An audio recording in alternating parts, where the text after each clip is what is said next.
soir qui n'est pas. On sera lundi. David va réfléchir à Oliver ce matin. Donc on attend la disponibilité. Normalement, je pense que tu sois là pour.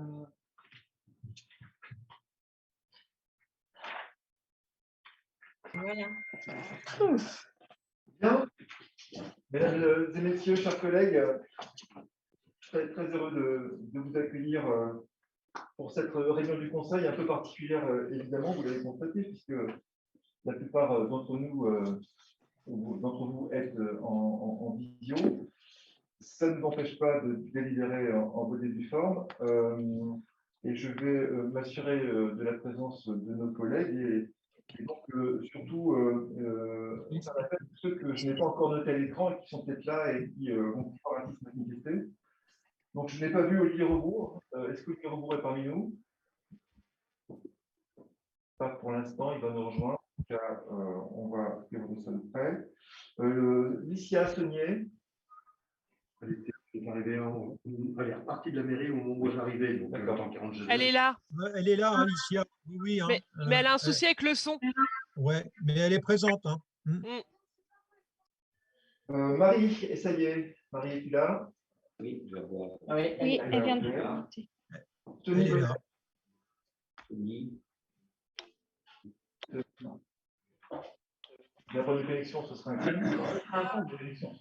Oui, c'est l'ordinateur qui fait pas pour la connexion, il s'est pas serré l'ordinateur. Ok. Éric Amoussou donne pouvoir à Madame Collet. Mathieu donne pouvoir à Madame Cournier. Ça fait quelque chose ou ça? Donne pouvoir à Madame Papadian. Et Nathalie Megara est là. Oui. Oui. Donc, on va pouvoir délibérer valablement. Connaissance de l'ordre du jour. Je vous propose, si vous en êtes d'accord, les délibérations 4, 5 et 23 ont été complétées. Jean-Marie nous précisera tout à l'heure.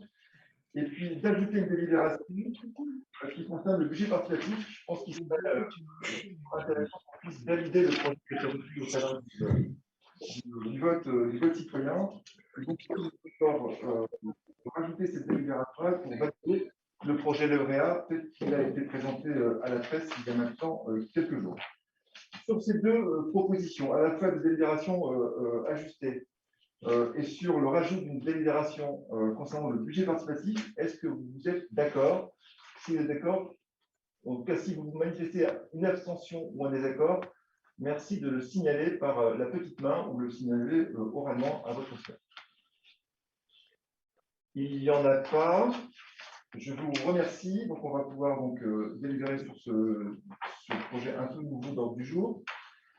Vous avez pris connaissance également des signatures de marché que j'ai eu l'occasion de procéder dans le cadre de la délégation de pour information.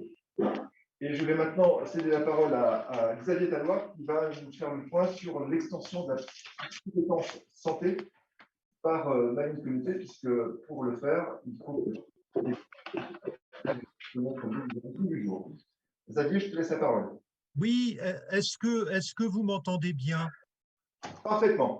Oui, alors tant mieux parce que Jean-Pierre, moi je ne sais pas, mais la réception du son du côté de la mairie n'est pas très bonne. Enfin, en tout cas, pour moi, elle n'est pas très bonne et j'ai vu Jocelyn mettre un message qui disait la même chose. Donc voilà.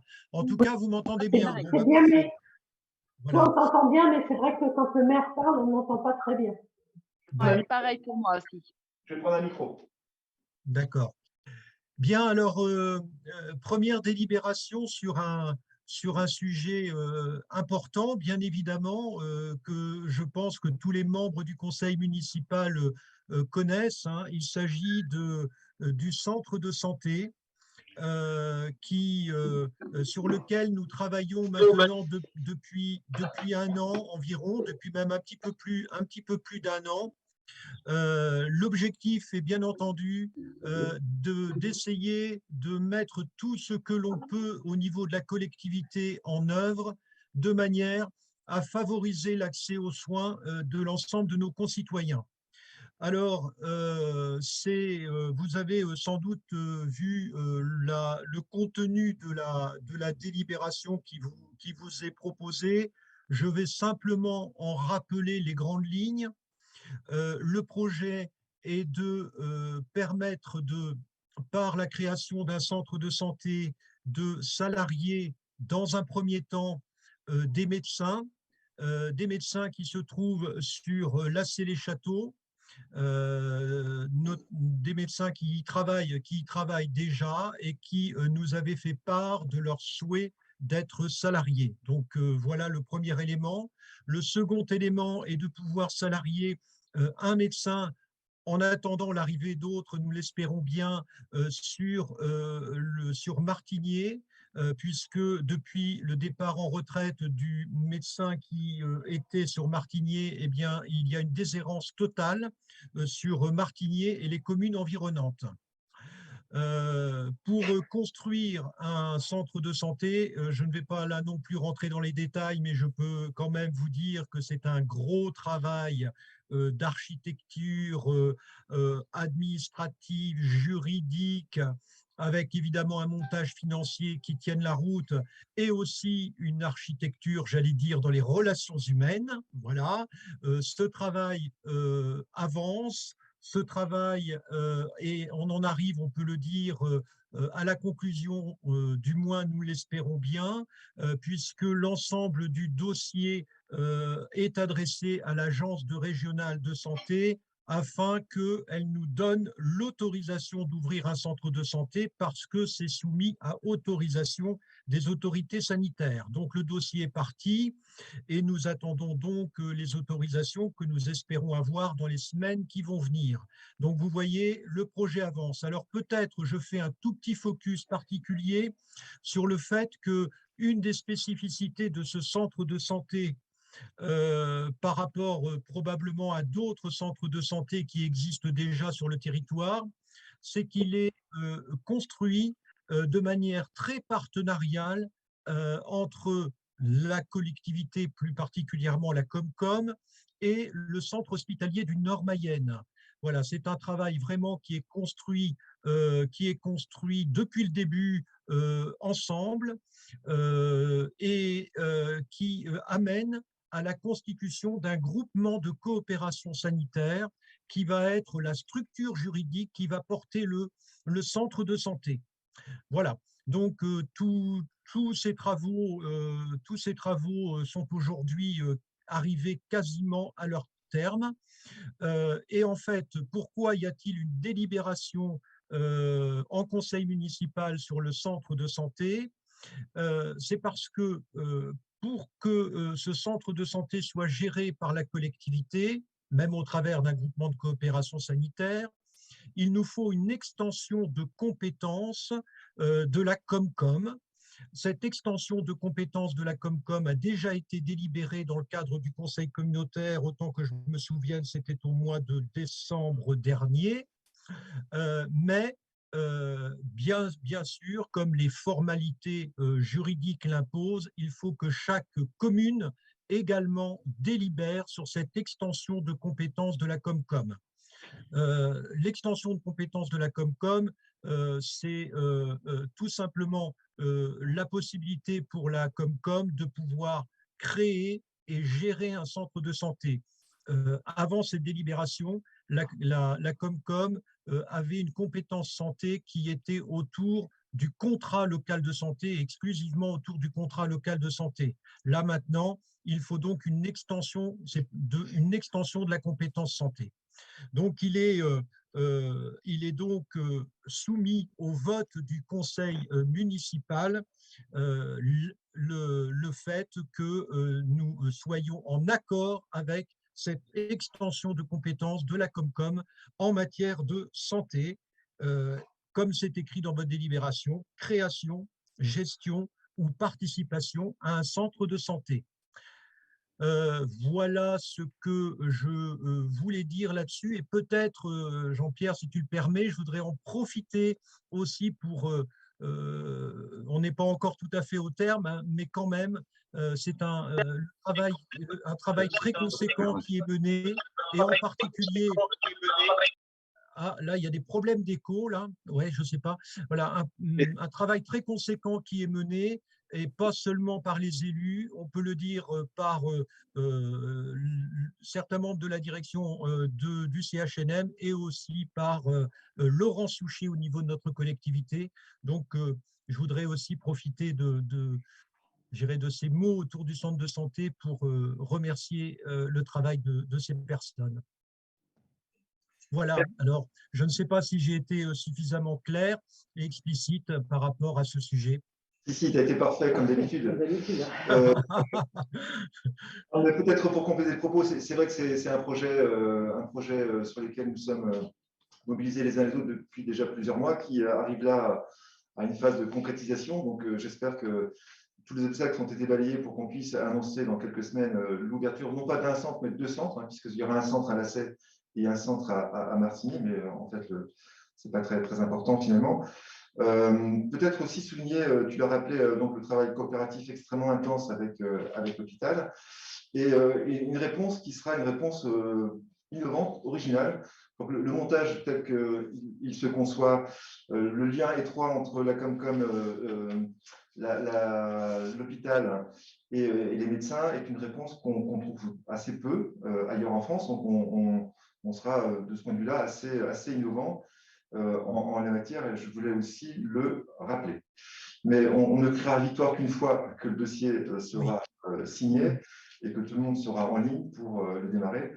Il reste encore un peu de suspense, donc on va aménager le suspense jusqu'à encore quelques semaines, en espérant évidemment une happy end très, très vite.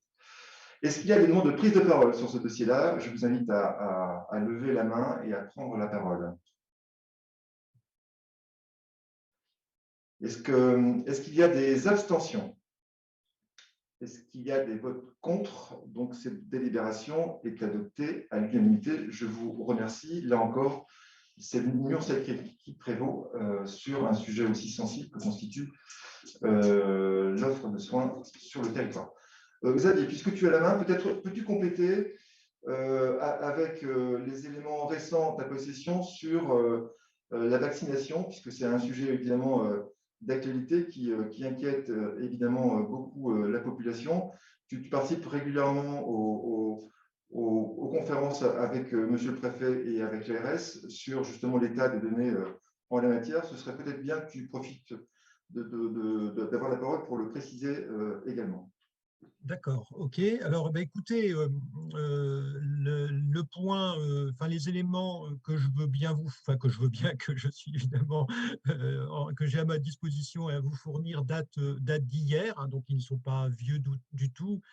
Bon, écoutez, là, le premier élément, mais je crois que je ne vais l'apprendre à personne, bien sûr, c'est que, comme vous le savez, le virus circule ardemment, comme il n'a finalement jamais circulé depuis le début de cette pandémie. Le terme employé par la directrice départementale de l'ARS, c'est que le virus est en pleine flambée. Voilà. Vous m'entendez? Oui. Oui, il n'y a pas de problème, d'accord. Bon. Une flambée virale. Depuis le 1er janvier, il y a eu 27 000 Mayennais qui ont été contaminés. Je me permets de dire au moins 27 000, hein, c'est en tout cas ceux que l'on connaît, hein, 27 000 Mayennais. Et depuis, et dans la dernière semaine, c'est un peu plus de 10 000 qui ont été contaminés par le virus.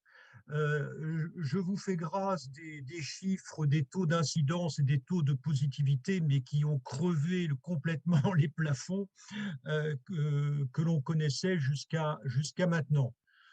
Alors, j'irai quand même, fort heureusement, cette flambée virale qui est due au variant Omicron est a priori quand même moins sévère que les précédentes et notamment que le variant Delta que l'on connaissait avant. L'impact sur la santé des Mayennais est, on va dire, quand même assez nettement moins sévère que précédemment, et tant mieux. Alors, malgré tout, hier, il y avait 4 personnes qui étaient hospitalisées en réanimation pour cause de Covid.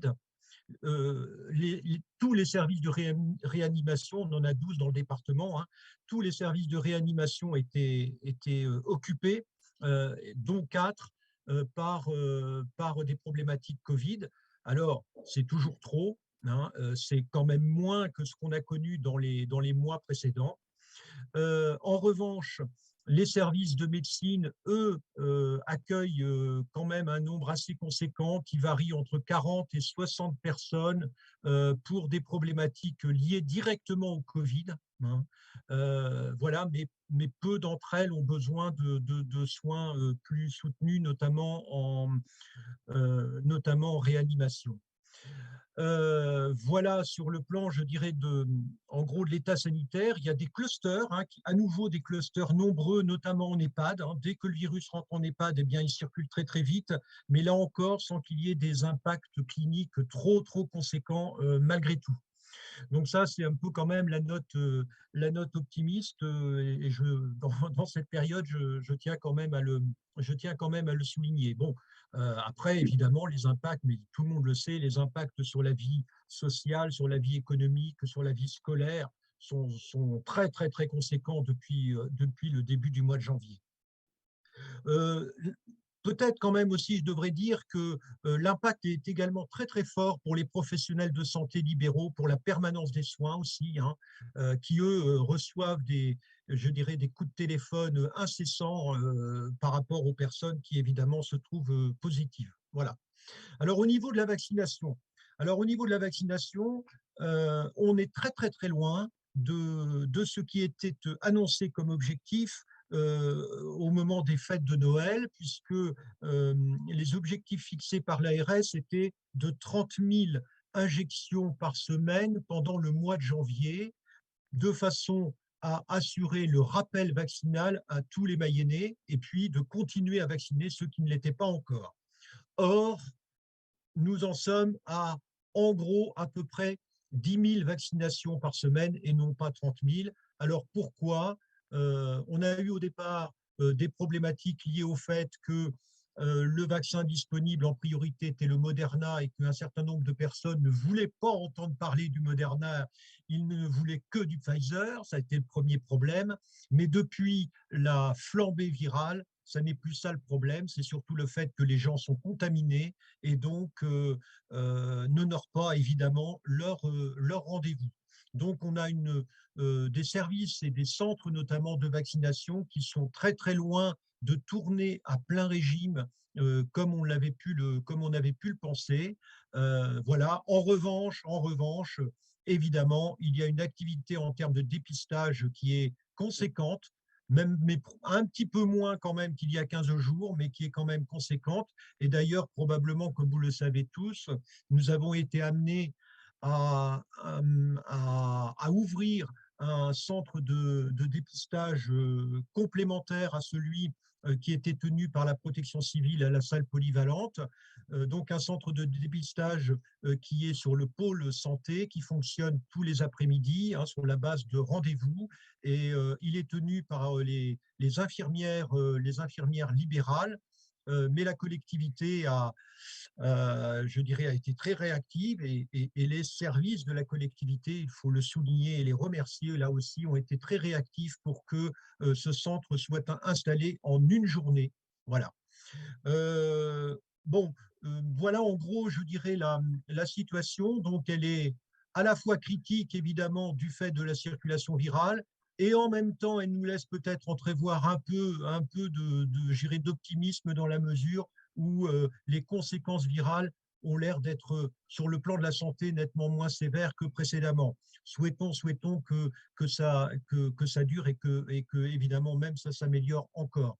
Alors, je profite peut-être aussi, Jean-Pierre, si tu veux bien, pour dire que, comme vous le savez, nous avons un centre de vaccination qui est au SAS de la salle de polyvalente depuis maintenant 9-10 mois, qui vraiment a rempli complètement ses objectifs. Il est, je crois, bien apprécié à la fois par les professionnels de santé et puis je dirais aussi par les personnes qui y vont, enfin certaines y vont un peu contraintes et forcées, il faut le dire, voilà, mais il n'empêche que nous sommes déjà depuis quelque temps en réflexion pour déplacer le centre de vaccination parce que, évidemment, le SAS de la salle polyvalente nous manque. Nous manque pour un certain nombre d'activités associatives, d'activités économiques, d'activités culturelles, d'activités sportives aussi d'ailleurs.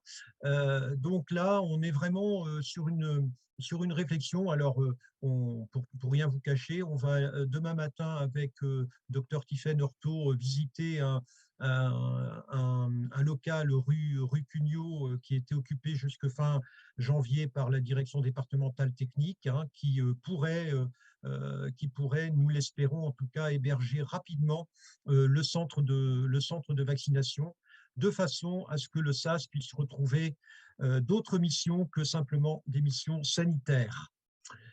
Voilà, je crois avoir dit l'essentiel. Oui, tu as été très complet sur l'état sanitaire et sur le sujet de la vaccination.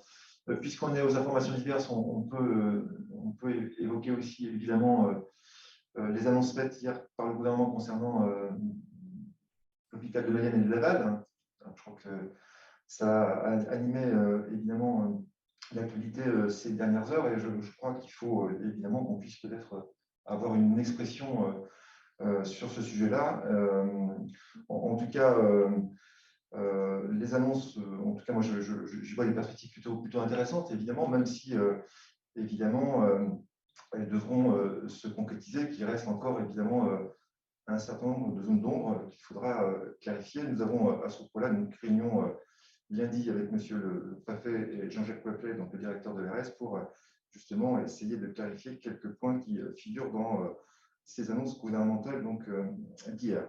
En tout cas, j'y vois quelques notes très positives. En tout cas, cet effort d'investissement de plus 12 millions d'euros qui sera donc apporté au CHLM, qui doit permettre en fait d'accélérer le déménagement des services qui restent à revoir vers le site de la Baudrerie.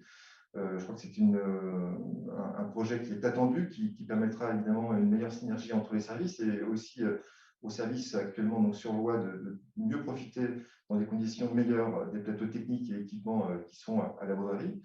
Donc c'est à la fois attendu par les patients, par les équipes également médicales qui évidemment trouveront là des conditions d'exercice beaucoup plus simples. L'autre bonne nouvelle, c'est l'implication du CHU auprès des équipes médicales de Laval et Mayenne, qui sont évidemment là encore entendus. On critiquait le fait que le CHU n'était pas assez impliqué, en tout cas sur la partie nord du territoire, et il semble que ce soit en tout cas plus le cas, puisqu'il y a eu des annonces faites à ce niveau-là. Et puis, aussi l'annonce, mais qui mérite elle aussi d'être parfaitement précisée et clarifiée, qu'il n'y aura pas de fermeture de service à l'hôpital de Mayenne, qui est aussi évidemment un point central de la mobilisation qui a été la nôtre et de la population.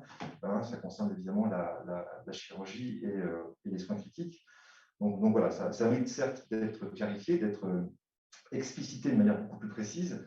Mais si on se projette 6 mois en arrière, je rappelle que les annonces faites l'été dernier annonçaient une fermeture des services, soins critiques et chirurgie ambulatoire au 1er janvier de cette année, ce qui n'est pas le cas. Et il semble que ce soit plutôt l'inverse, même si, là encore, je reste extrêmement prudent dans mon expression à ce sujet. Donc, des annonces qui vont évidemment dans le bon sens, mais qui mérite d'être évidemment explicité et clarifié. Il faut rester, je crois, à ce stade, en tout cas très prudent. On est tous un peu comme Saint Thomas, on attend d'avoir les résultats et juger sur pièce sur évidemment ce qui a été annoncé.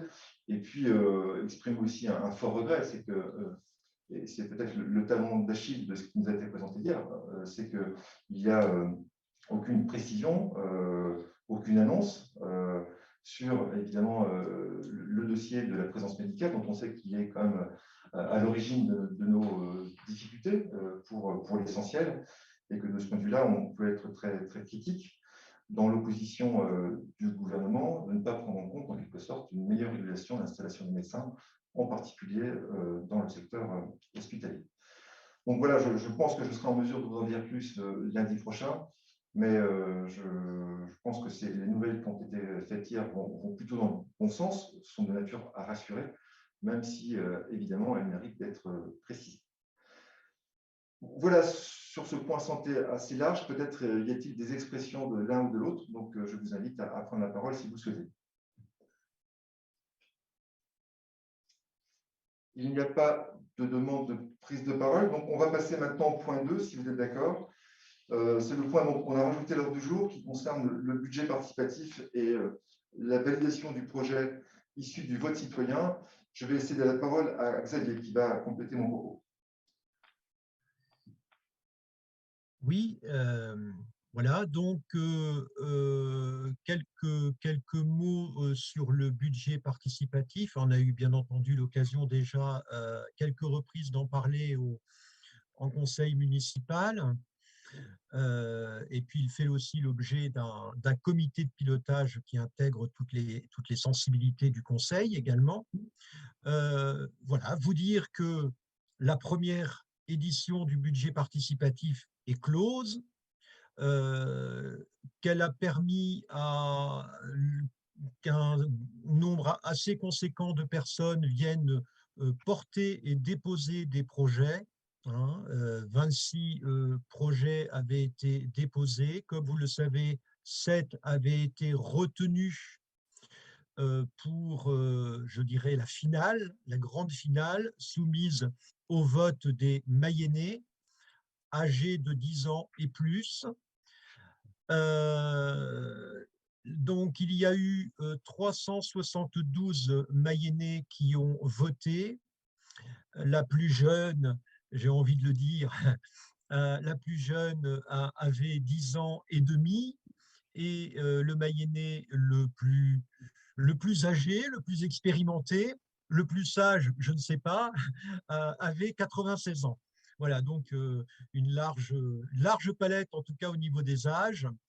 Donc ce vote citoyen a désigné le projet aire de jeu enfants et Fit Park. C'est ce vote-là qui a obtenu le plus de points. Et c'est donc ce projet qui est retenu. Et donc, on vous propose bien entendu en conseil municipal de valider ce choix qui a été effectué, comme c'est écrit, par l'ensemble des votants. Ce projet, évidemment, qui est quand même relativement conséquent, va prendre la totalité de l'enveloppe que nous avions votée l'année dernière, soit 50 000 €. Alors, je voudrais peut-être, avant de vous laisser voter, je voudrais juste quand même insister sur le fait que cette démarche, évidemment, qui vise à ce que les citoyens soient partie prenante de la vie collective, elle porte, je dirais, évidemment, les valeurs de participation, ça va de soi, hein, la palisse le dirait. Je dirais aussi l'esprit de coopération, ça me paraît aussi important. Je rappelle qu'il fallait que ce projet soit porté par 2 personnes et plus.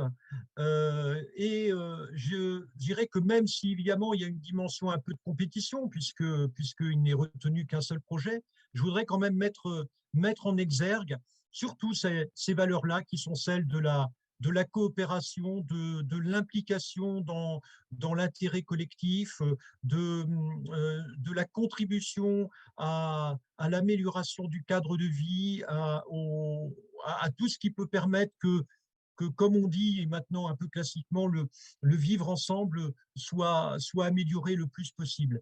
Et je voudrais dire que même s'il y a un projet qui a été retenu, je voudrais saluer je dirais aussi les autres projets qui avaient également beaucoup d'intérêt, beaucoup de pertinence et qui ne sont pas forcément perdus pour autant, soit parce qu'ils pourront être reproposés, pourquoi pas l'année prochaine, parce que nous avons bien l'intention de reconduire à nouveau un budget participatif pour l'année qui vient, ou bien il peut venir aussi alimenter les réflexions des élus, du conseil municipal et des différentes commissions. Donc, je voudrais non seulement saluer les vainqueurs, mais je voudrais aussi saluer tous les autres et remercier aussi toutes les personnes qui ont contribué, ainsi que toutes les personnes, bien entendu, du comité de pilotage qui m'accompagnent dans ce travail, qu'ils soient élus, qu'ils soient habitants ou qu'ils soient des services de notre collectivité.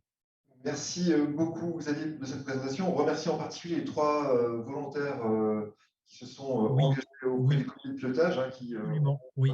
Je crois d'ailleurs au processus et qui sont peut-être en attente de participer lors de la prochaine édition, puisque l'idée, quand même, vous le savez, c'est de pouvoir évidemment reconduire cette opération si, en tout cas, le conseil municipal en est d'accord. Bien, donc je vous propose, donc, conformément à ce que vous a proposé Xavier, de retenir donc l'aire de jeu enfant feedback au titre du projet participatif 2022. Est-ce qu'il y a des demandes de prise de parole? Des abstentions? Je vous remercie, c'est adopté. On passe au point 3 maintenant, sur la mise en place sur le territoire communal d'une convention locale de coopération de sécurité. Et je cède la parole à Yves Payas.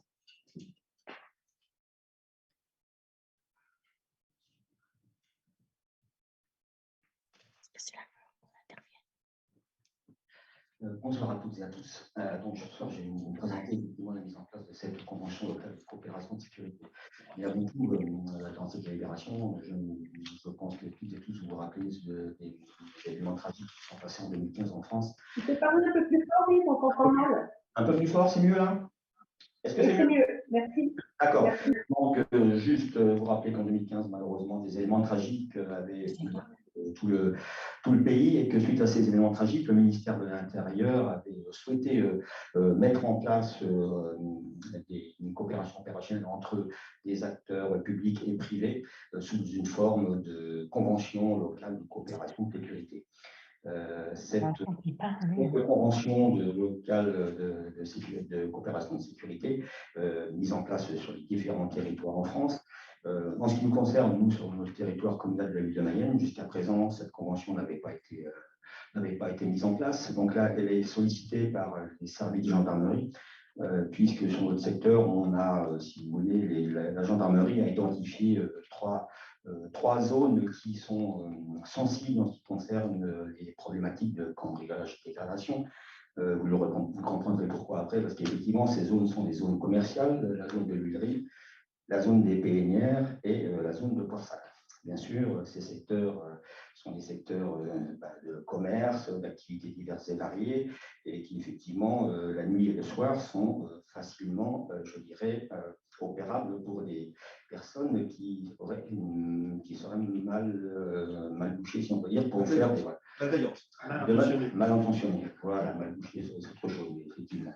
Alors, sur la base de ces constats, effectivement, après la sollicitation des services de gendarmerie de Mayenne, il a été sollicité les élus pour qu'effectivement on puisse mettre en place cette coopération par le biais de cette convention, sachant qu'effectivement cette convention va se traduire après sur des faits sur le terrain. Le but étant, dans un premier temps, bien sûr, d'essayer de conjuguer de nouveaux efforts et les efforts pour prévenir et de lutter plus efficacement contre toutes ces formes de délinquance, bien sûr. Et puis aussi sensibiliser les acteurs économiques privés qui seront concernés par ces différentes zones avec l'intervention d'un représentant de la gendarmerie et qui pourrait prendre des formes diverses et variées avec la présentation des enjeux de sécurité et veiller au bon fonctionnement des systèmes de protection et la mission de conseil auprès des acteurs bien sûr économiques. Donc tout ça, c'est pour effectivement essayer d'enrayer ces problématiques de cambriolage que nous pouvons connaître sur notre territoire. Sachant que, de toute façon, il faut savoir que le territoire de Mayenne ou de la Mayenne n'est pas un territoire, je dirais, à zone de risque plus. Vous le verrez si vous avez les différents journaux, va apparaître le résultat de toute la France entière en ce qui concerne toutes ces données de vol et autres. Et la Mayenne ressort quand même pour un département globalement calme. Et on peut saluer aussi les services de gendarmerie de Mayenne qui font partie des services qui ont un taux de résolution résolution des affaires supérieure à la moyenne nationale, puisqu'on a plus de 50% de résolution d'affaires. Donc, ils ont 14% de plus de résolution voilà, par rapport à la moyenne nationale. Donc, on ne peut que les féliciter. Voilà ce que je pouvais vous dire. Donc, suite à ça, bien sûr, il nous est sollicité par la collectivité d'autoriser M. le maire à signer cette convention locale de coopération et de sécurité voilà, entre l'État et la gendarmerie. Merci Yves de cette présentation qui vise évidemment à intervenir de manière un peu préventive auprès des acteurs économiques situés sur les zones les plus exposées, tel que tu as bien voulu le rappeler. Est-ce qu'il y a des demandes de prise de parole sur ce dossier-là? Je vous invite à l'exprimer. Oui, monsieur le maire. Monsieur Est-ce que vous m'entendez bien? Je vous entends parfaitement, monsieur Bottet, comme d'habitude. Parfait. Pas de remarque précise sur la convention en tant que telle, qui est une bonne initiative de la gendarmerie, simplement une interrogation ou une demande.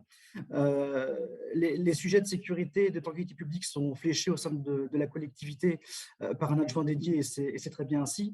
Mais ce n'est pas forcément des sujets qu'on débat ou qui sont soumis à réflexion dans une commission ou dans des réunions de travail ponctuelles.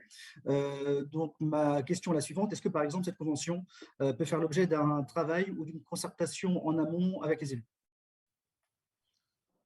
Oui, bien sûr, la sécurité est un enjeu qui doit traverser évidemment les préoccupations à la fois des citoyens, mais aussi des élus de leur diversité. Donc, qu'il puisse y avoir effectivement un petit groupe de travail qui pourrait se mettre en place sur ces enjeux de sécurité, je n'y vois aucun inconvénient, évidemment. Alors, je rappelle qu'il y a le contrat local de sécurité qui existe déjà. Ce sera aussi l'occasion de faire le bilan de la manière dont le contrat de sécurité avance dans ces mesures. Donc, en tout cas, sur le principe d'avoir une réunion de travail sur les enjeux de sécurité, ça ne pose aucune difficulté particulière. Merci beaucoup. Bien, on a voté ou pas? Non, je ne crois pas. Est-ce qu'il y a des abstentions, des avis contraires? Il n'y en a pas, je vous remercie. Je vais céder maintenant la parole à Jean-Marie Marioton qui va s'exprimer sur un dossier important concernant la sécurité routière cette fois-ci. Bonsoir à tous et à toutes. Pour une fois, je change, je dis tous avant de toutes. C'est juste que j'ai ma langue à fourcher, j'essaie de me rattraper. Donc, je ne vais pas vous faire la présentation telle qu'elle est écrite. Je vais essayer de faire du synthétique, si possible.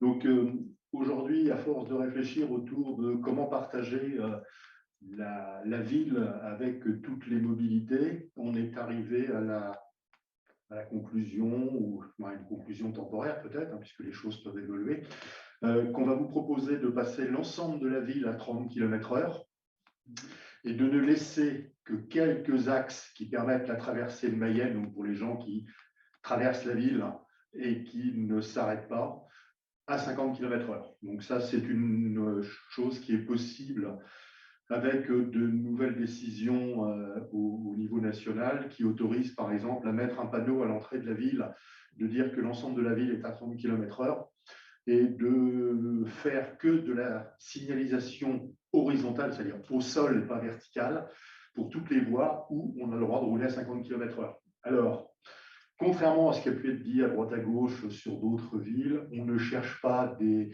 gains écologiques, etc., etc. C'est avant tout la sécurité de nos administrés. On va publier assez rapidement quelques informations. Il faut savoir que le taux d'accident très grave est multiplié par, je crois, 7 ou 8 entre 30 et 50 km/h. Donc, ce n'est pas négligeable. Et puis, le deuxième intérêt, c'est une baisse naturelle du bruit lorsque la circulation est à 30 km/h plutôt qu'à 50. Alors, ça paraît être une grande révolution, mais si on regarde bien, ce n'est pas aussi ambitieux, puisque je rappelle que l'ensemble des lotissements est logiquement à 30 km/h, même si malheureusement un certain nombre d'abrutis, et je maintiens ces propos, quelles qu'en soient les conséquences, sont capables de rouler à 60 ou 80 km/h en ville. Donc voilà, ce n'est pas une révolution, mais je pense que c'est un message clair qu'on envoie aux administrés. On doit partager la route tous ensemble. Merci. Jean-Marie, tu rappelais évidemment l'objectif premier qui concerne une mesure de sécurité routière, une meilleure cohabitation entre les différents modes de déplacement, voiture, piéton, vélo. Donc, c'est vraiment, enfin, en tout cas, une mesure qu'on souhaite nous regarder vraiment à l'égard du piéton. L'autre élément aussi que je souhaitais porter à votre connaissance, c'est que… Mais j'ai beau tout lire, rien ne me saute aux yeux. Pourtant, je ne lâcherai pas. Alors, pas mais forcément là. C'est Jean-Michel. Oui, je vous entends très mal. Je ne sais pas si vous m'entendez bien. On entend bien. Alors, bonsoir Monsieur le maire, bonsoir à tous. Moi, je voulais intervenir sur 2 points par rapport à cette modification de schéma.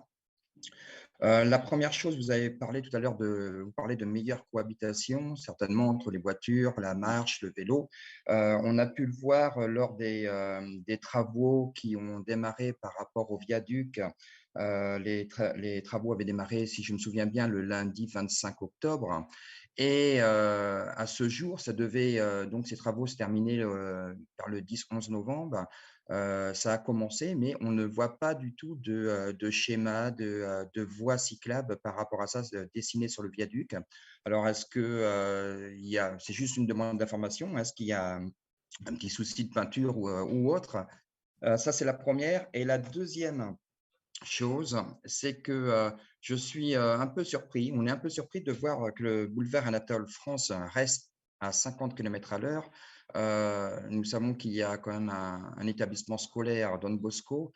Je pense que ce serait peut-être intéressant sur une portion devant cet établissement scolaire qu'on la passe à 30 km/h pour une raison de sécurité avec les élèves, avec les professeurs et ainsi de suite, quoi. Voilà. Jean-Marie. Alors, je dirais deux choses, on va prendre les dans l'ordre. Le premier, il faut que je le rapproche pour que vous m'entendiez bien. Bon, désolé. Donc, Jean-Michel, le premier point, je pense que lors des copies de déplacement doux, nous en avons parlé. Le viaduc, on a décidé de ne pas faire un marquage au sol pour les vélos, mais seulement une indication verticale qui précise que les piétons et les vélos ont le droit de circuler sur le viaduc de façon mélangée, puisque la largeur du trottoir ne nous permettait pas de faire une voie qui soit matérialisée à la bonne largeur. Mais les gens ont le droit de l'utiliser tel que la signalisation verticale le précise. Deuxième point, le boulevard Anatole France. Alors, nous sommes en train de regarder comment nous pouvons faire déjà pour enlever le 50 qu'on a eu la mauvaise idée de poser devant Don Bosco, sans trop casser. C'est-à-dire qu'on a la même réflexion que vous. Il ne faut pas croire qu'on a laissé la rue à 50 km/h et que si on a décidé de mettre l'ensemble entre le rond-point Jean Jaurès et comment il s'appelle, le rond-point de l'Europe à 30 km/h, c'est justement pour protéger les écoles. Donc, on ne va pas je dirais, déjuger en faisant différemment sur le boulevard Anatole France. D'accord ? Toutefois, je rappelle quand même qu'il y a des choses qu'il ne faut pas oublier, c'est-à-dire qu'aujourd'hui, l'accès aux écoles est quelque chose de très important, mais se réduit à, on va dire, 4 tranches d'1 heure par jour. D'accord? Donc, il faut y faire attention, j'en ai conscience. Et je pense qu'il y a suffisamment de panneaux qui interpellent l'ensemble des utilisateurs de la route sur la présence des écoles. Donc, oui, on peut passer à 30 km/h si ça a vraiment un sens. Il va falloir faire attention quand même à s'entendre dire éventuellement, oui, mais les 20 heures pendant lesquelles il n'y a pas d'école, on aurait pu rester cette rue-là à 50 km/h. Donc, j'ai toujours moi une petite part d'hésitation, hein, mais on continue à travailler pour savoir si on peut le passer à 30 km/h.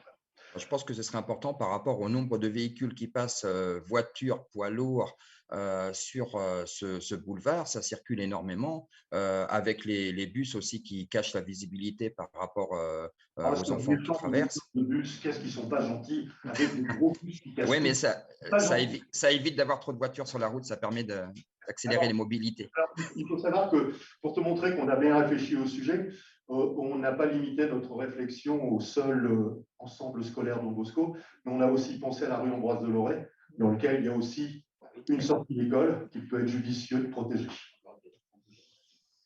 Et il y a encore évidemment une circulation plus dangereuse encore, puisque en descente, elle est très rapide. Donc voilà, les éléments de réponse ont été apportés, donc vont évidemment dans un sens d'ouverture par rapport à ces éléments de circulation. Je voulais simplement préciser aussi que on a beaucoup de demandes de riverains, notamment dans le lotissement, qui nous sollicitent de manière un peu excédée sur des problématiques de vitesse excessive. Et une manière de répondre à ça, c'est évidemment la mise en place de ces 30 km/h et de le réaffirmer, parce qu'évidemment, on ne va pas pouvoir mettre dans chaque rue une chicane, un dos d'âne, et que ce ne serait pas raisonnable, et ni pour les riverains d'ailleurs eux-mêmes, ni d'ailleurs pour nos finances, puisqu'on ne pourrait pas accéder donc à l'ensemble des demandes. Mais je peux vous assurer que l'enjeu de sécurité routière est un enjeu extrêmement important, et la mesure que nous prenons ce soir, si vous l'adoptez, est avant tout le choix de l'apaisement en termes de circulation, et d'amélioration aussi, je crois, très fortement de la qualité de bruit, parce que comme tu l'as rappelé, ça a aussi un effet bénéfique sur le bruit et sur la pollution sonore, notamment pour ceux qui habitent à côté des axes très circulants. Voilà ce que je voulais rajouter en propos. Est-ce qu'il y a d'autres demandes de prise de parole? Sinon, je vais vous demander donc de voter pour cette mesure.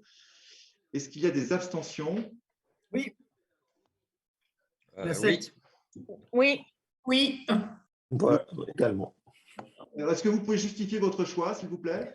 Simplement parce qu'il nous paraît cohérent d'avoir un schéma global qui inclut la sécurisation des scolaires, et que la question du boulevard Anatole France avec Don Bosco et de la rue Ambroise Deloré avec les écoles primaires et maternelles nous pose un vrai sujet en termes de sécurité des scolaires.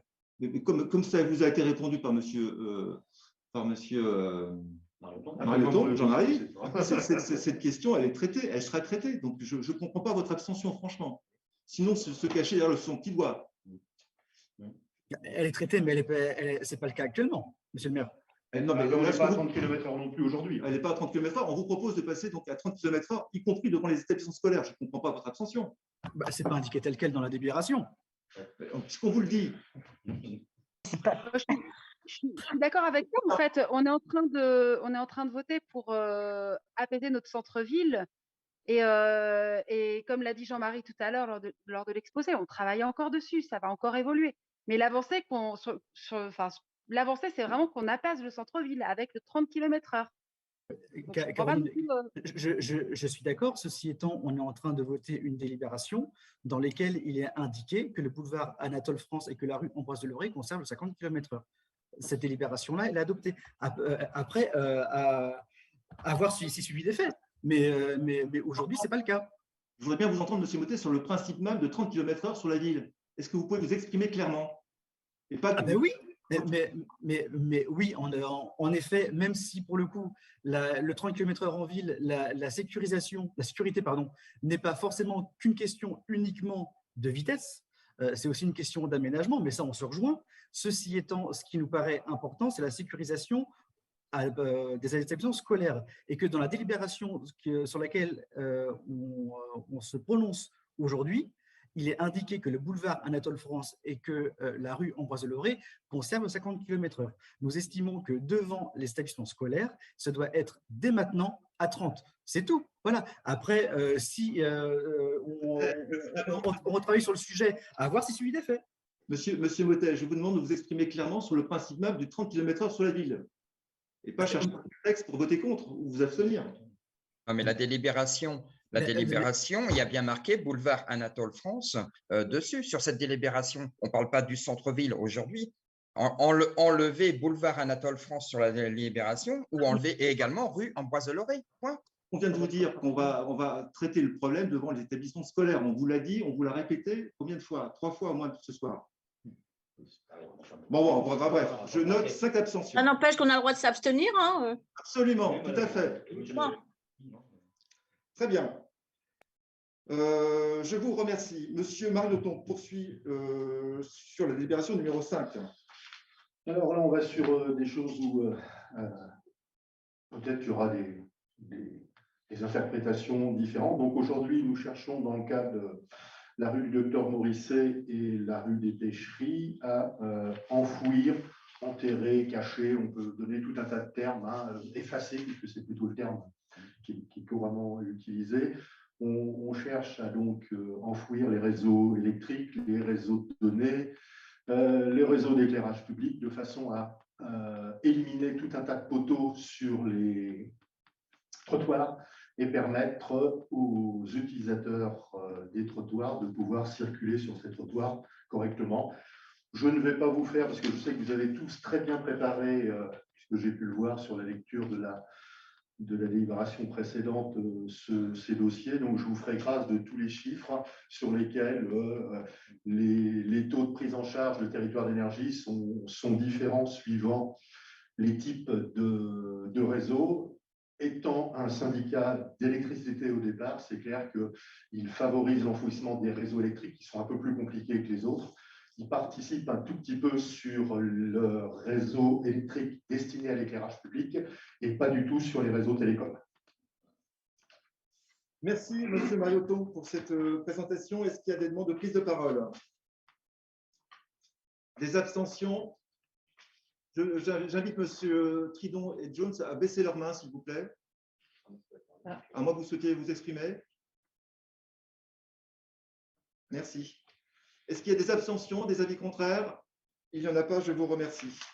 Donc, je vous présente la délibération qui suit, qui est une copie conforme de la précédente, sauf que les rues concernées sont plus qu'au nombre de 1. Et il s'agit de la rue de Fontaine.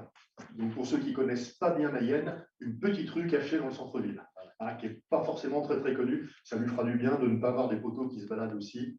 Ça ira plutôt dans le bon sens. Merci Jean-Marie pour cette présentation. Est-ce qu'il y a des demandes de prise de parole? Des abstentions? Il n'y en a pas, je vous remercie. On passe maintenant au point numéro 7 concernant l'assainissement collectif. Donc nous revenons sur le boulevard Anatole France, bien connu. Nous avons eu la malchance nous avons eu, surtout Alban, eu la malchance de subir les désagréments liés à des travaux mal réalisés par l'entreprise STPO, qui s'est trompée de branchement pour la maison d'Alban. Donc, il est obligé de faire intervenir une société pour déboucher ces canalisations. Donc, on vous propose de rembourser à Alban la somme de 110 € et nous nous retournerons vers la société STPO pour qu'elle prenne en charge cette facture. Merci. Je demande évidemment à M. Franco de ne pas prendre part au vote. Ça, vous l'aurez bien compris. Tout à fait, c'est normal. Est-ce que je peux juste me permettre, Monsieur le maire, s'il vous plaît? Oui. Je voulais juste profiter pour saluer la rapidité d'intervention et le sérieux des deux intervenants, c'est-à-dire la compagnie des déboucheurs qui est intervenue en quelques heures pour poser le diagnostic, et puis Veolia qui, en l'espace de 20 minutes, est intervenue pour voir ce qu'il se passait exactement, et en moins de 48 heures, mettait en place une solution provisoire pour que les eaux usées puissent être évacuées de chez moi en attendant la réparation définitive. Merci de cette précision, Monsieur Franco. Je vous remercie et on fera passer le message auprès des deux sociétés que vous avez bien voulu nommer. Est-ce qu'il y a des abstentions, des avis contraires? Donc, en signalant que Monsieur Franco ne prendra pas part au vote. Merci à vous. Fonds départemental eau et assainissement, Monsieur Mariotto. Alors, je vais finir là, pour les délibérations d'aujourd'hui. Donc, on vous demande d'autoriser Monsieur le maire à faire une demande de subvention pour les travaux que nous réalisons à la station d'épuration. Alors, pour ceux qui voudraient avoir un tout petit peu de détails, ce sont des mécanismes qui permettent de comptabiliser à l'entrée et à la sortie de la station d'épuration les quantités reçues par jour pour s'assurer qu'on n'en rejette pas plus que l'on en reçoit. C'est bon à savoir. Merci. Donc, un investissement relativement important, évidemment, mais qui sera, donc, on l'espère, soutenu par le fonds départemental eau et assainissement. Est-ce qu'il y a des demandes de prise de parole? Des abstentions? Des avis contraires? Je vous remercie, c'est adopté. Je cède la parole maintenant à Nicole. Oui, bonsoir. Bonsoir, donc, Nicole. la ville de Mayenne. Pardon?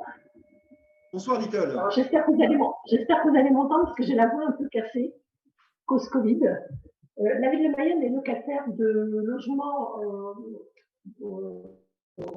des HLM de Bras et elle met à disposition ces logements pour l'association du Secours catholique de la Mayenne. Et lors de notre visite l'an dernier avec Monsieur le maire, il nous avait demandé s'il pouvait faire des travaux. Donc, avec l'accord de Mayenne Habitat, ces travaux peuvent se faire. Et il nous avait demandé une subvention de 2300 euros pour faire non, il nous avait demandé de faire ces travaux, sauf que les services techniques sont un peu à l'arrache en ce moment, donc nous leur versons une subvention de 2300 euros qui va couvrir ces frais, et sachant que l'association se prend en charge une partie des travaux électriques.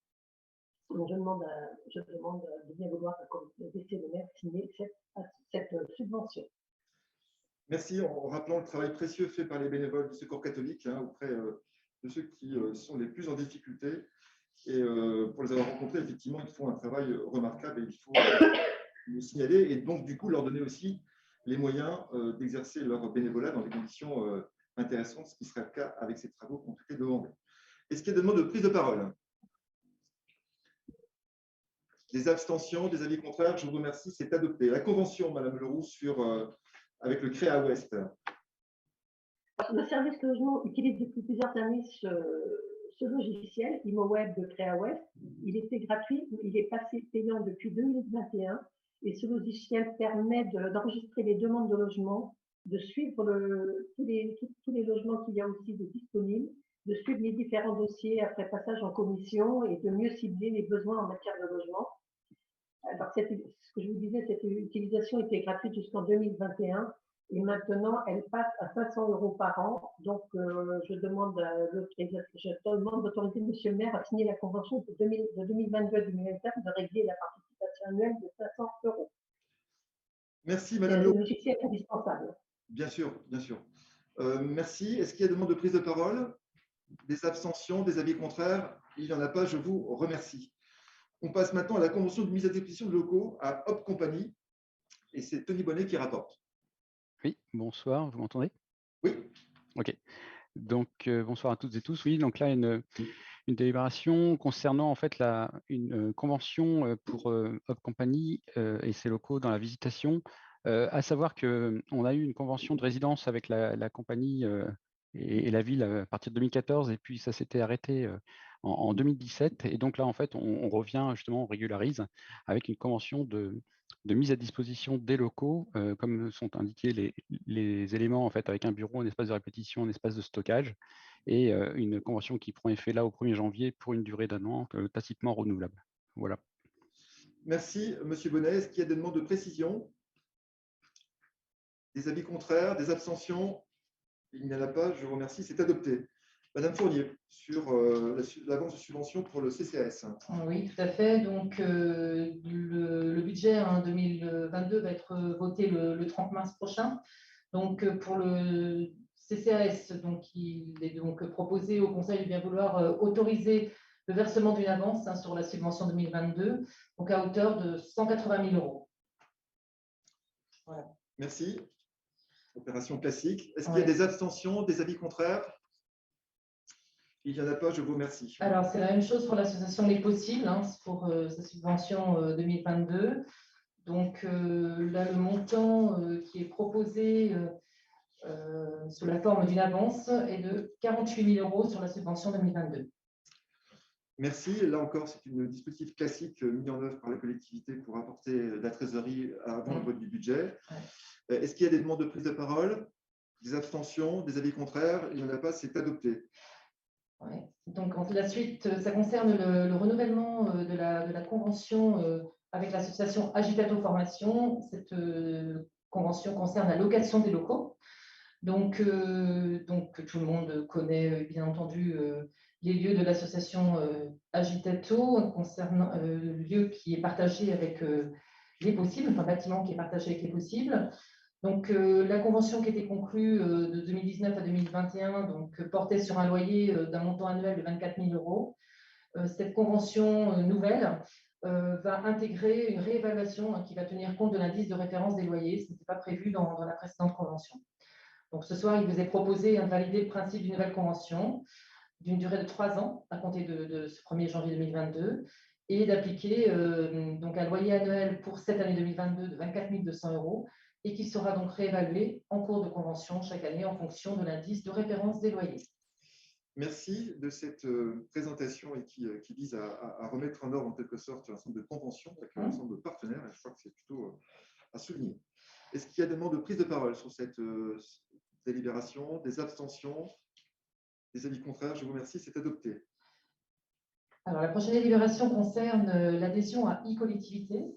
Donc, jusqu'à fin 2021, donc, la collectivité adhérait donc, au centre de gestion 53 hein, pour tout ce qui est solution informatique.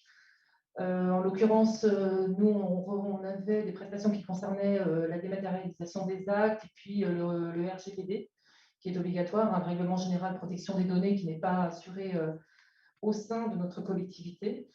Donc, le centre de gestion, donc, face au départ à la retraite de son responsable, M. Irigoyen, bien connu de tous nos collègues agents du département d'ailleurs, parce que c'est quelqu'un qui a beaucoup œuvré dans tous les coins du département. Donc, est parti à la retraite et un deuxième informaticien part à la retraite en 2022, ce qui a conduit le centre de gestion à réfléchir à une nouvelle solution et à se rapprocher donc, du syndicat mixte régional e-collectivité, hein, qui a un rayonnement sur tous les pays de la Loire. Ils sont basés en Vendée. Donc, c'est une structure organisée de façon à proposer aux administrations un développement de toutes leurs solutions numériques, à les accompagner avec des moyens techniques adaptés. Il propose aussi des expertises hein, pour garantir la sécurité. Je parlais de la RGPD tout à l'heure, entre autres. Donc, Monsieur Cher, notre responsable informatique, a réfléchi assez longuement sur l'intérêt d'aller vers cette solution ou de retenir des prestataires pour les quelques prestations que nous avions jusqu'au 31 décembre 2021. Donc, il s'avère qu'au vu du package proposé par e-collectivité, donc notre collègue Jean-Pierre Cher y a vu vraiment une opportunité hein, pour développer nos outils, développer les usages numériques dans nos collectivités, dans notre collectivité, pardon, qui, bon, on le sait, hein, il y a sans doute un travail assez important d'évolution à faire. L'intérêt aussi de e-collectivité, compte tenu de son organisation, on peut profiter de leur veille juridique et technologique. Ils nous apporteront des actions, enfin, ils peuvent nous proposer des actions de formation, d'information. Et ce qui est intéressant également, c'est qu'ils peuvent aussi intervenir comme une centrale d'achat. Et ça peut nous simplifier nos procédures et nous faire gagner du temps lors de nos achats de divers matériels, en l'occurrence de télécom éventuellement, ou autres produits numériques. Donc, tous ces éléments donc, ont conduit finalement à proposer aujourd'hui d'adhérer à cette structure hein, qui a une équipe de 3 informaticiens là, qui est constituée et qui reste située localement puisqu'ils vont louer des locaux au centre de gestion. Donc, on ne perd pas en termes de proximité. On a vraiment tout à gagner, même si l'adhésion est plus importante que celle que nous avions au centre de gestion, mais on y voit vraiment une opportunité de développer nos solutions par leur intermédiaire et leur expertise. Voilà. Merci Madame Fournier de cette présentation très détaillée. Est-ce qu'il y a des demandes de prise de parole? Je vous demande donc de voter. Est-ce qu'il y a des abstentions, des avis contraires? Il n'y en a pas, donc l'adhésion à e-collectivité est adoptée. Donc, là, je vais vous parler donc, de l'élection d'un représentant au syndicat mixte, hein, e-collectivité, au sein du collège des EPCI. Donc, ce collège EPCI est constitué de 4 délégués titulaires et 4 délégués suppléants. Et là, les 5 premiers collèges sont constitués d'un représentant par organe. Donc, il vous est demandé de désigner un représentant ce soir qui sera appelé dans un second temps à procéder à l'élection des délégués au sein du comité syndical d'e-collectivité. Donc là, je vous sollicite, voilà, si quelqu'un parmi vous est intéressé pour devenir le représentant. Je sais que Tony Bonnet était volontaire. Oui, Tony. Ouais, bah, du coup, moi, je suis assez intéressé par me présenter parce que du coup, ça fait sens avec ma vie professionnelle sur la partie traitement électronique de documents, tout ce qui est transformation numérique, enfin, tout ce que tu as décrit. Je devrais comprendre le langage des informaticiens, des 3 informaticiens dont tu as parlé, j'espère. Et puis, pouvoir, pour Mayenne Communauté aussi, pardon, pour Mayenne Ville, pouvoir voir aussi tout ce qui va être ce qu'on appelle la roadmap, mais enfin, en tout cas, tout ce qui va être les prochaines évolutions, les nouveaux outils numériques qui vont s'inscrire un peu plus dans la durée et puis essayer d'en faire bénéficier aussi la ville de Mayenne, bien sûr. Donc, je suis candidat. Merci. Est-ce qu'il y a d'autres candidats? Il n'y en a pas. Donc, je vous propose de désigner donc, Tony Bonnet pour siéger, donc, en tout cas, dans le collège des délégués au sein du comité syndical. Est-ce qu'il y a des abstentions? Des avis contraires? Il n'y en a pas, c'est adopté. On passe maintenant au point 17 sur le droit de stationnement et les tarifs qui sont revus un petit peu, je crois. Oui, c'est ça, parce que donc, nous avions délibéré le 9 décembre dernier sur le tarif qui est appliqué aux installations foraines, mais sur la base d'un tarif erroné. Hein, pour reprendre l'histoire, le dernier tarif appliqué, bon, on sait que 2020, 2021, on se souvient qu'il n'y a pas eu d'activité sur ce champ-là. Donc, les derniers tarifs appliqués étaient de 0,16 centimes par mètre carré par jour si les surfaces étaient inférieures à 100 mètres carrés et 0,10 centimes par mètre carré par jour si les surfaces étaient supérieures à 100 mètres carrés. Donc, on a revu les choses plus simplement. Et donc, nous vous proposons ce soir de fixer le tarif à 0,20 € le mètre carré par jour. Donc, pour l'installation à la fois des manèges, des caravanes et des camions. Voilà, donc j'en profite pour dire que il faudra qu'on mène un travail sur la politique tarifaire pour s'aligner progressivement sur les pratiques des autres collectivités du département. On a aussi une question aussi qui se pose sur la question de la facturation de l'eau, mais on ne pourra pas mener sans concertation de toute façon avec les forains concernés. Donc, au titre de 2022, voilà, je vous propose ce tarif de 0,20 centimes. Voilà. Merci Dominique de cette précision. Est-ce qu'il y a des abstentions? Des avis contraires? Il n'y en a pas, c'est adopté. On passe maintenant à l'ouverture anticipée de crédit. Oui, donc donc je rappelle que le budget sera voté le 31 mars. Nous avons donc examiné en commission des finances le 19 janvier les différentes demandes des services pour donc avancer au plus vite sans attendre le vote du budget. Alors, pour les membres de la commission des finances, je vais vous préciser qu'il y a eu quelques modifications. Donc, si je reprends déjà les premières lignes, ça concerne le réseau de chaleur, l'étude de faisabilité pour l'extension du réseau de chaleur biomasse du CHLM, d'un montant de 110 000 € et un financement en phase de 70 000 € par l'ADEME. Ce qui a été supprimé, qui était en début de tableau, c'était les factures LMA roulois, 42 150 €, puisque pour l'instant, il n'y a pas lieu de payer ces factures-là, donc il n'y a pas d'urgence. Ensuite, les travaux des simulations des réseaux dont on parlait Jean-Marie tout à l'heure, à la fois pour la rue des Pêcheries, du docteur Morisset et de la rue de Fontaine. Également pour équiper donc l'extension du jardin du souvenir dont les travaux ont bien avancé.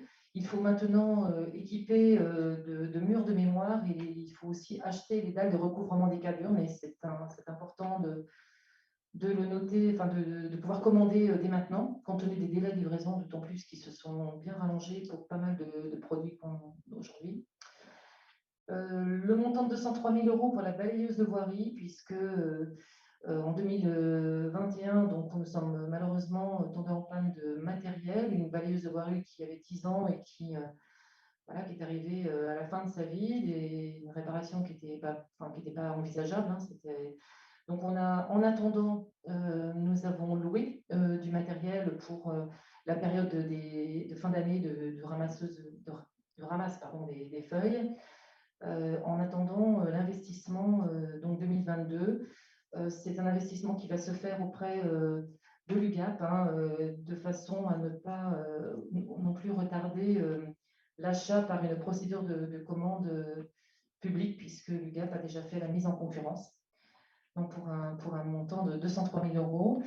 Les animations de la ville, alors également pour ceux qui étaient à la commission finances, ça a été revu à la baisse. Donc on a retenu décoration rue Charles de Gaulle et Saint-Martin et les aménagements de la cale, enfin les décors et aménagements de la cale pour 10 000 €. Les autres propositions, elles sont soumises à arbitrage lors du budget 2022.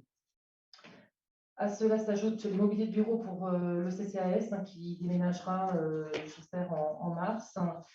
L'équipe de M. Cher aussi a proposé aussi qu'on s'équipe rapidement de matériel informatique, surtout ordinateur portable. Enfin, il y a plusieurs éléments, en l'occurrence, pour compléter des équipements à la fois sur site, mais aussi permettre à des agents d'exercer le télétravail de façon plus confortable avec du matériel adapté. Et on retrouve également les 35 000 € des travaux de la salle de sport Robert Buron, qui sont, compte tenu des 2 lots qui avaient été infructueux sur la MAPA. Monsieur Cornet, tout à l'heure, en tout début, en préambule, a donc parlé des marchés qu'il a pu signer. Donc 2 lots qui ont fait l'objet d'une consultation puisqu'ils avaient été infructueux lors de la MAPA. Malheureusement, on a eu un surcoût de 35 000 €. C'est ce montant que l'on indique sur les travaux de salle de sport Robert Buron. Et en recette, la demande de subvention de la région, enfin l'intégration de la subvention de la région pour cette même salle. Soit un total de crédit anticipé de dépenses de 721 590 € et de 130 000 € en recettes. Merci beaucoup de cette présentation très détaillée qui a donc été vue pour l'essentiel en commission finance. Est-ce qu'il y a des demandes de prise de parole sur ce dossier-là? Des abstentions? Des avis contraires? Merci, c'est adopté. Alors maintenant, c'est exactement la même chose. Ouverture anticipée de crédit, mais pour le budget annexe eau et assainissement, pour pouvoir engager les dépenses sur les travaux évoqués tout à l'heure par Jean-Marie Marioton dans le cadre de la demande de subvention auprès de l'Agence de l'eau, puisque ça correspond aux travaux de la station d'épuration du halage. Merci beaucoup. Des abstentions? Des avis contraires? C'est adopté. On passe maintenant à la classe transplantée École Sainte-Anne-Saint-Joseph. Oui, donc c'est un projet de classe de neige sur cette école, donc, et qui concerne donc 9 élèves mayennais, pardon, qui convient de, compte tenu des éléments que les familles nous ont fournis sur leur quotient familial, donc il convient d'aider, donc à hauteur de 1 889,13 € pour ces 9 enfants de l'école Vallée Don Bosco. Merci. Une demande de clarification, de précision? Oui, monsieur le maire. Étant membre du conseil d'administration de l'OGEC, je ne pourrai pas faire au vote. Merci beaucoup, monsieur Mottet. Est-ce qu'il y a des abstentions, des avis contraires? Il n'y en a pas, je vous remercie. Alors, la délibération suivante concerne les tarifs 2022 du crématorium, donc, qui ont été vus en conseil d'exploitation des pompes funèbres. Oui, ça s'appelle, j'ai un doute tout d'un coup, excusez-moi. Donc, ces tarifs vous sont proposés dans les tableaux. Ils sont les mêmes qu'en 2021, compte tenu des très très bons résultats du crématorium. Il serait indécent, je pense, de devoir augmenter les tarifs sur un budget qui est particulièrement excédentaire. D'ailleurs, ça pourrait être une remarque de la Cour des comptes. D'ailleurs, oui, ça pourrait même on pourrait même être invité à baisser de façon assez notable les tarifs. Donc, bon, aujourd'hui, on décide bien sûr, compte tenu de ces résultats, de les maintenir ainsi que ceux… Alors, non, il faut qu'on délibère… pardon, il faut qu'on délibère… Sur le point 21 concernant donc la régie communale des pompes funèbres crématorium, est-ce qu'il y a des abstentions, des avis contraires? Je vous remercie. L'idée étant de maintenir donc les dépenses au même niveau que l'année dernière. Alors, ce sera la même chose pour les tarifs de la chambre funéraire, donc avec un maintien également des tarifs 2021 au même niveau. Merci. Est-ce qu'il y a des abstentions, des avis contraires? Il n'y en a pas, c'est adopté. On passe maintenant à la régie pompes funèbres. Pompes funèbres.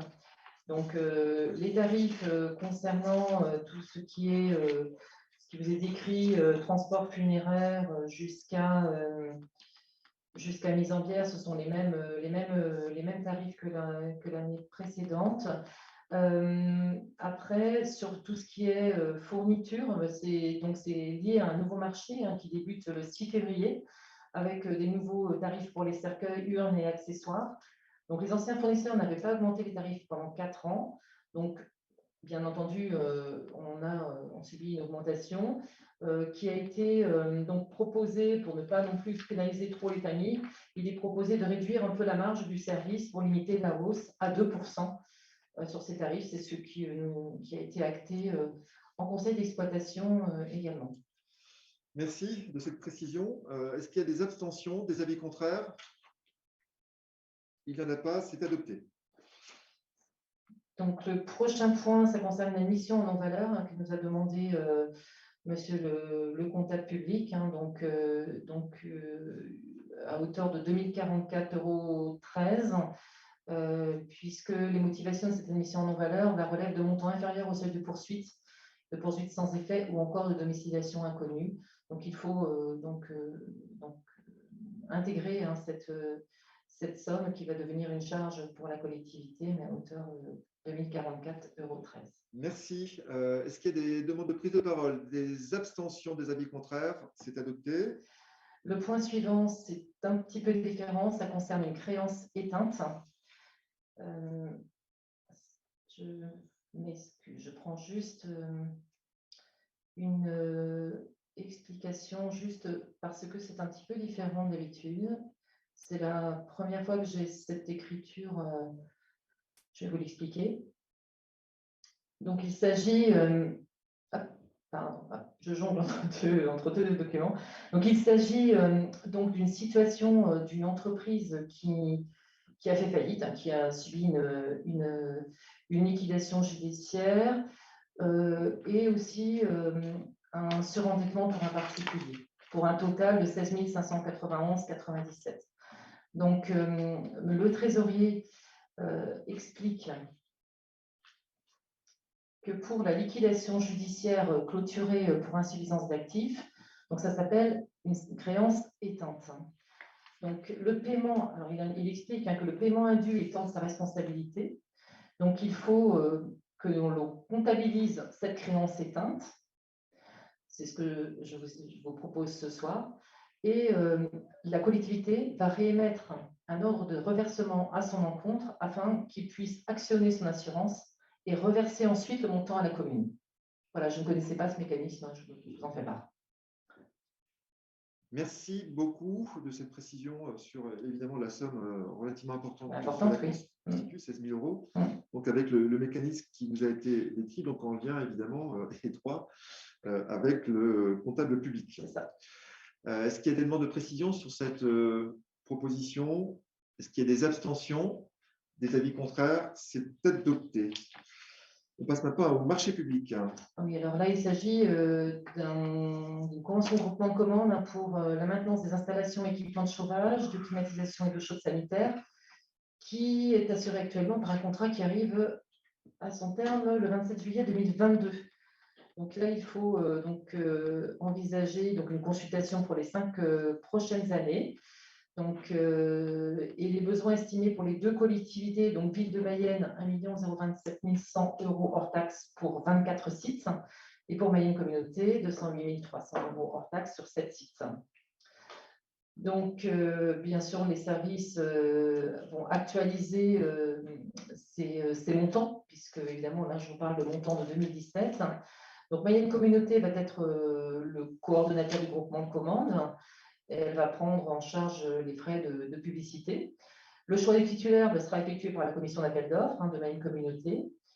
Et ainsi, là aujourd'hui, donc, il est demandé au conseil municipal d'autoriser monsieur le maire à signer cette convention de groupement de commandes liée à cette consultation et qu'on vous a fourni en annexe, et ensuite à signer et exécuter le marché pour la ville de Mayenne. Merci, avec des volumes comme très importants quand même, il faut le souligner. Et évidemment, ce groupement de commandes permet, par l'effet masse et seuil, d'essayer d'être un peu plus intéressant pour nos collectivités adhérentes donc à ce groupement de commandes. Est-ce qu'il y a des demandes de prise de parole sur ce dossier-là? Si il n'y en a pas, je vous propose donc de l'adopter. Est-ce qu'il y a des abstentions, des avis contraires? Je vous remercie, c'est adopté. L'ordre du jour est, je crois, épuisé. Est-ce qu'il y a des demandes de questions diverses? S'il n'y en a pas, écoutez, je vous souhaite à toutes et à tous une excellente soirée. Pardon, monsieur le maire, Xavier Tallois. Peut-être je voudrais juste dire quelques mots sur la démarche de concertation qui débute ce samedi. Voilà, je pense que l'ensemble des membres du conseil municipal, évidemment, ont cette information. Je voulais simplement dire que, comme nous nous y étions engagés, nous mettons en place une démarche de concertation sur la question de la rénovation du centre-ville de Mayenne, voilà, dans la volonté d'impliquer le plus possible les habitants, les citoyens sur un sujet qui est aussi important que celui-là. Nous avons mis en place depuis quelques mois donc un comité de pilotage pour avancer sur ce sujet qui aussi là comprend les différentes sensibilités du conseil municipal.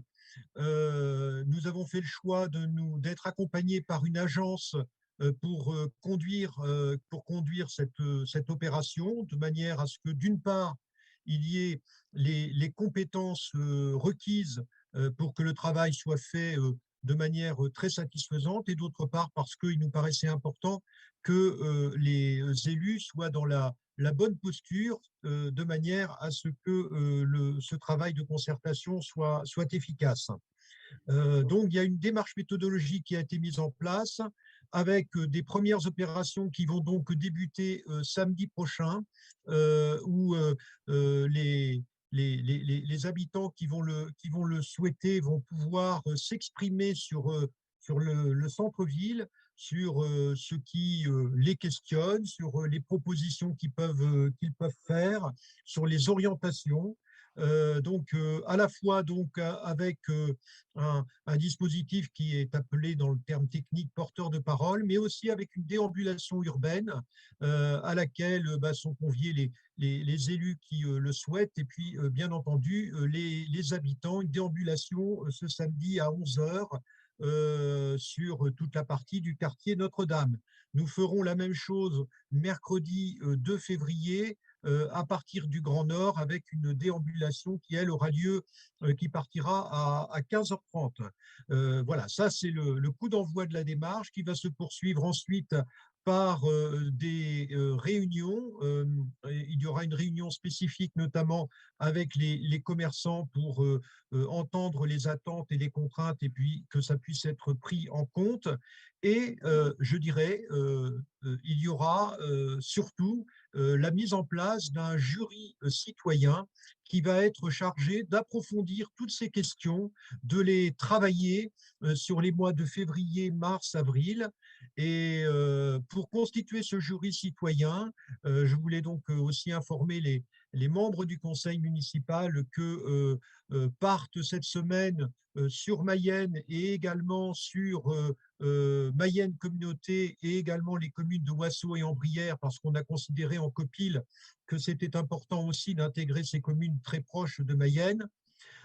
Donc vont partir 3500 courriers pour proposer donc aux habitants de participer à ces jurys citoyens. Alors bien entendu, ce n'est pas 3500 personnes qui vont constituer le jury, mais parmi les 3500, eh bien, sera organisé un jury citoyen de 25 personnes, dont la moitié de la ville de Mayenne, un quart des communes alentours et l'autre quart des communes un peu plus éloignées de Mayenne, mais concernées évidemment par notre ville.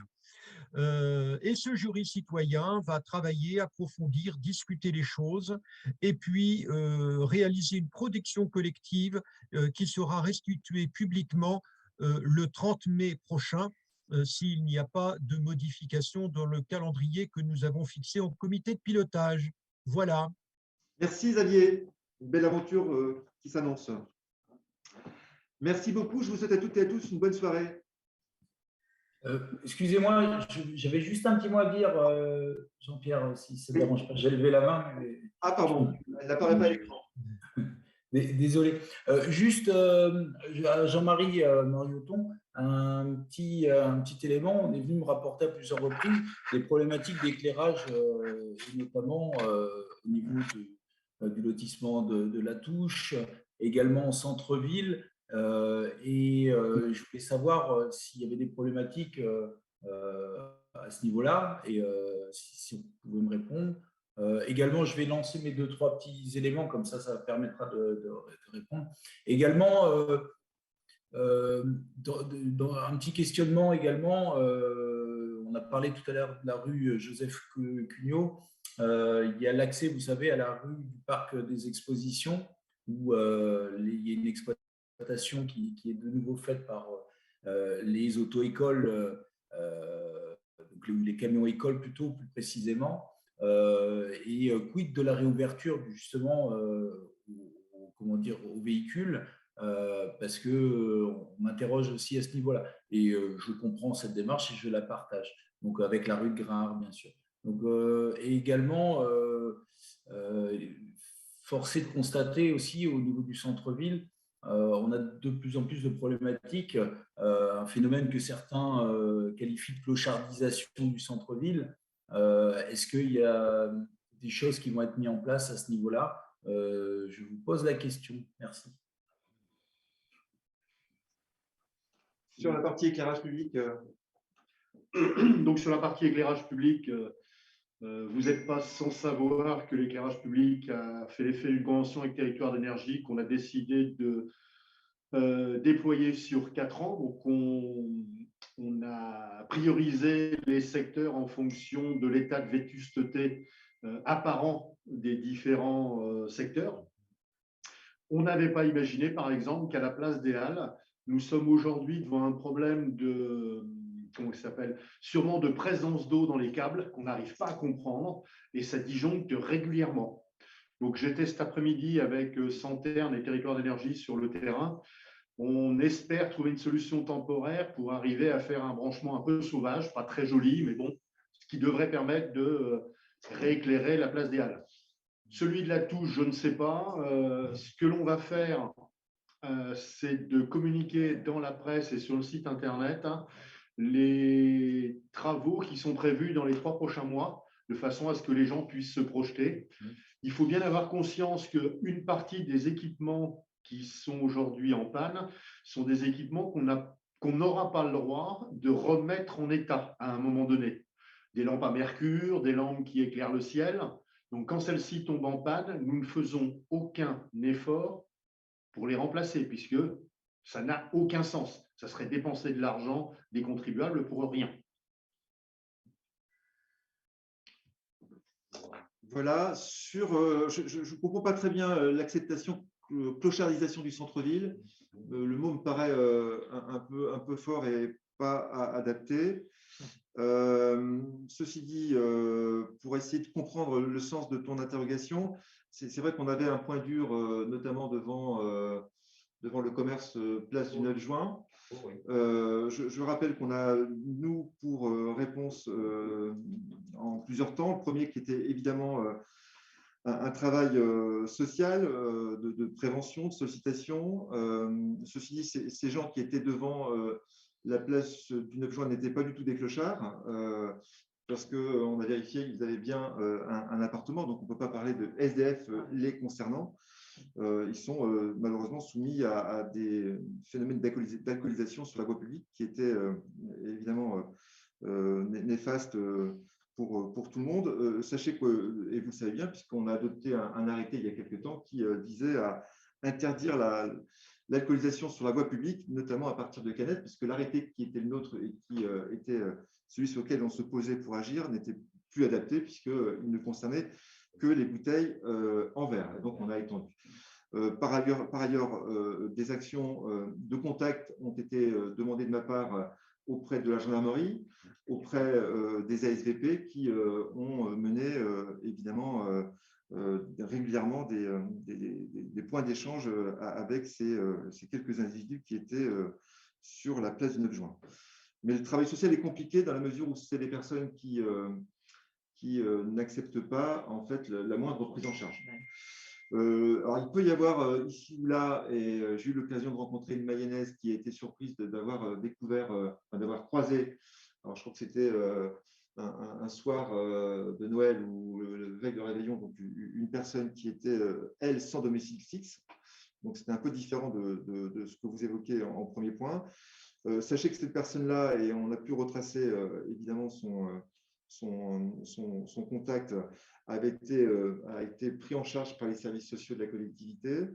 C'est une personne à qui, puisque les locaux d'urgence étaient complets, une personne qui s'est vue proposer donc, via le 115 un hébergement, je crois que c'était sur Laval. On lui proposait donc aussi de lui payer son billet de car pour aller sur Laval, mais ce qu'il a refusé. Donc voilà, donc on est face aussi à des situations parfois délicates où des personnes en fait refusent la moindre prise en charge, ce qui rend évidemment l'action difficile. Mais sachez qu'en fait, lorsque nous sommes informés de la présence d'une personne sans domicile fixe, systématiquement lui proposer une solution d'hébergement, de repas aussi. Donc personne n'est laissé au bord de la route. Après, il peut y avoir des choix individuels de ces personnes-là qui refusent évidemment toute tentative de prise en charge, ce qui était le cas concernant cette personne, en tout cas qui était à Mayenne, notamment aux alentours de Noël. Voilà, sur le parc d'exposition et la réouverture de la voie à la circulation, je rappelle, et on est tous très, très peinés, c'est qu'aujourd'hui, le couloir de sécurité est nécessaire tant que le hall d'exposition n'a pas été abattu. Nous sommes contraints d'observer en tout cas une très grande prudence par rapport au risque de projectiles qui pourraient être dangereux, d'où en fait le fait pour l'instant de ne pas autoriser la circulation donc dans le parc d'exposition, en tout cas jusqu'à ce qu'on puisse sécuriser parfaitement le site, ce qui n'est pas le cas aujourd'hui. En tout cas, on ne souhaite pas prendre le moindre risque concernant donc, des risques de projection de matériaux détériorés qui, par le vent, pourraient endommager une voiture ou voire pire. Voilà, Jocelyn, en quelques mots, je ne sais pas si ça répond à tes questions que je voulais apporter comme réponse. Globalement, mais alors, je n'ai pas dit que je partageais le phénomène de clochardisation. Alors, effectivement, il y a la place du 9 juin, mais également sur la place des Halles et place Georges Clémenceau, où on voit des personnes traîner, opérer de la mendicité. Donc, j'ai bien entendu les actions menées. Et le fait d'avoir peut-être des ASVP et bien sûr les forces de sécurité intérieure œuvrer au quotidien, c'est très bien. Donc, c'est peut-être de renforcer cette présence pour éviter que notre centre-ville soit, comment dire, que les personnes qui viennent consommer soient embêtées. Après, pour le parc des expositions, j'entends bien, mais il est difficile de comprendre d'avoir des gens qui apprennent donc, la conduite, qui sont dehors, en plein air, à proximité immédiate du bâtiment brûlé, donc pouvoir entre guillemets, opérer leur leçon, et pour les concitoyens mayennais, ne pas pouvoir jouir de cela. C'est un petit peu compliqué à leur faire comprendre. Je comprends bien les raisons de sécurité, je les partage. Maintenant, c'est vrai que c'est un peu délicat de voir des gens absolument pas casqués, etc., juste autour. Donc, c'est d'où mon interrogation. Voilà. Ok. Bien, bah, écoutez, s'il n'y a pas d'autres questions diverses, je vous souhaite à toutes et à tous une bonne soirée. Merci à vous. Merci, au revoir.